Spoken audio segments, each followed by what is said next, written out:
Hey guys, welcome back. Today is Wednesday, and so you made half a week, like through the middle of the week of learning online. So that's good. We survived thus far. So what we're going to be talking about today, once again, is a little bit more of the church history background stuff, which I really like. And I sent you guys some cool stuff to look at this afternoon. So go ahead and look at that. And we're going to go ahead and pray, and we'll get started, okay? Dear Lord Jesus, thank you for this day. And even though it might not look exactly how we wanted it to look, we know that you have a purpose in all things. And help us as we learn about the history of your church and the history of what you do with your people.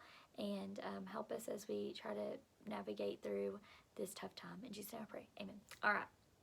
Yesterday we talked about... if you flip back over in your book, this is normally when we have to go ask questions. John Wesley, Charles Wesley, I sent you guys a hymn from him.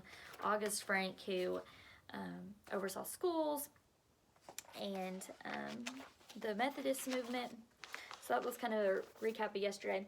Today we're on to George Whitefield on page 331. So I'll write that at the top here. George Whitefield was a Methodist, and he ended up coming from England to Georgia, the state of Georgia here in America. And it was, he went and helped people, he ministered to people in prisons, but he was really, some people call him the founder of the evangelism movement, because he would go anywhere that people gathered to preach. Like, he didn't always just preach inside a church. He didn't always preach in here or there, what we would think of as a church service. He would just go out to the streets and preach, which was something that was kind of new for that time period. That wasn't something that people did often.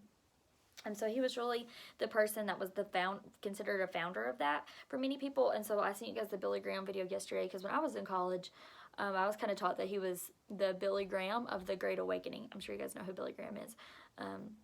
So I sent you guys a video on him, kind of a more modern version of, he's dead now, but a more modern version of who George Whitefield is. And I also sent you guys, there is a square in Savannah, Georgia named after him. And I sent you guys a video where they like tore through it. So you guys can watch that. I thought that was pretty cool. And then Jonathan Edwards was another great preacher during this Great Awakening period. He is best known for his sermon, Sinners in the Hands of an Angry God.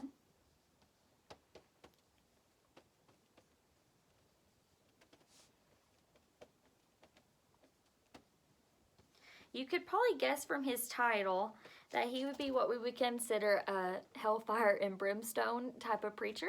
He definitely was very blunt and very honest about what he thought would happen if you were not saved.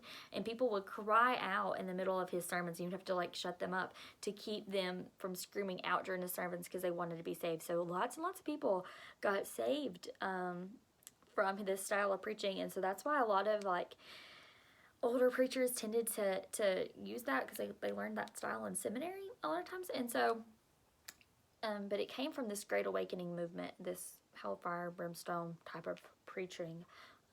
Very honest with just how he felt about things, very blunt. He was a Methodist as well.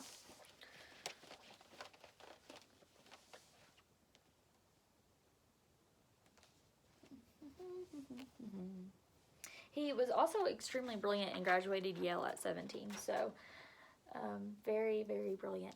And this was also a time when Isaac Watts started writing a whole lot of hymns, and so I sent you guys one of his hymns. One of them that you guys probably know is Joy to the World, that we sing at Christmas, but I ended up sending you guys one that was when I surveyed the Wondrous Cross with Chris Tomlin, and I thought that was maybe a little bit more enjoyable than listening to Joy to the World.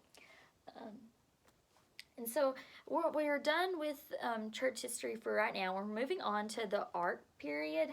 And so that's what will be, I think that's for tomorrow. Let me check. Yeah. So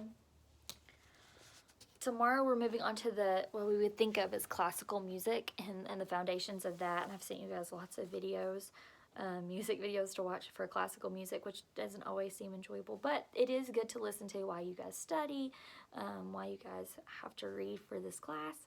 So check those videos out. Make sure you're keeping up with your film log and your reading log for the pages you read every day, and that'll be due on Friday. All right, I'll see you guys tomorrow.